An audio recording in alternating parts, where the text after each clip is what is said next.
Just a few more questions before I do let you go, Ant, to enjoy the rest of your evening. Obviously, we've recently saw Jono Carroll defeat one of your old campmates, Scott Quigg, up in Manchester. I remember when you had your last fight up there, and people were talking about, and everybody in the gym was saying that you had a brilliant camp, and there was questioning why you wanted to retire.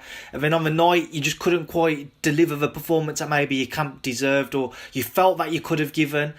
When you saw Scott in the ring on that fight night against Jono Carroll, did you see any similarities? Was you there kind of thinking what isn't quite ticking or maybe coming together for Scott?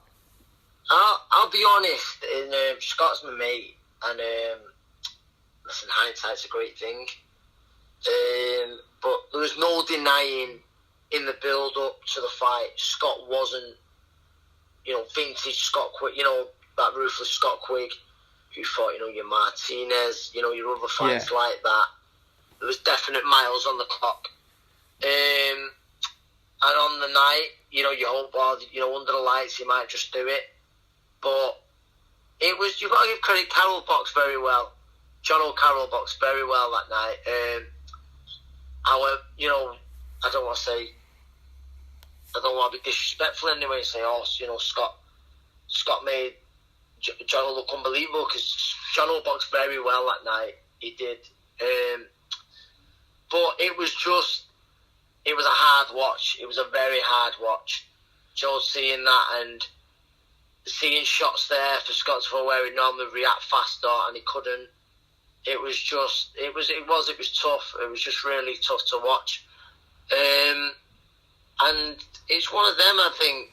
The only thing that, I won't say nothing about it was easier, but, Jono's a fighter who lives the life. And those kind of fighters deserve the rewards. So I would much rather have seen Scott lose to someone like that than someone who's just a title kid who don't live it. Just take Scott's name. Do you know what I mean by that? Yeah. Yeah. So it was, but yeah, there's no denying it was a hard watch, I think. I don't believe Scott would have got knocked out. I believe he would have seen, because there was controversy over the towel being thrown and stuff like that. But it was one of them, it's just unnecessary punishment, which is why the towel went in. But it was, again, it was a great night for Jono, and it was a really bad night for Scott. However, it gives Scott that closure that he needed, in his career, to end his career. And it's good, speaking to him since, he's fine. He's like, well, it's just not there no more. And you could argue, well, it wasn't there in the camp, why did you fight? But I think when you agreed to a fight, when you signed to a fight, and he was still, training hard and stuff like that, and you were, oh, can he turn it back one more night? And he still had, bits of success in camp. It's not as simple as, some people won't agree, but it's not as simple as, well, you know what, don't feel myself, I don't feel the fighter I was, pull me out of that show at 4 weeks notice, 3 weeks notice. Do you know what I mean? It's very unlikely, isn't it? Especially fighters, fighting men, and we're very proud people, and that was it. But yeah, it was like, we're going back to, I'm rambling on here, but it was a very hard watch.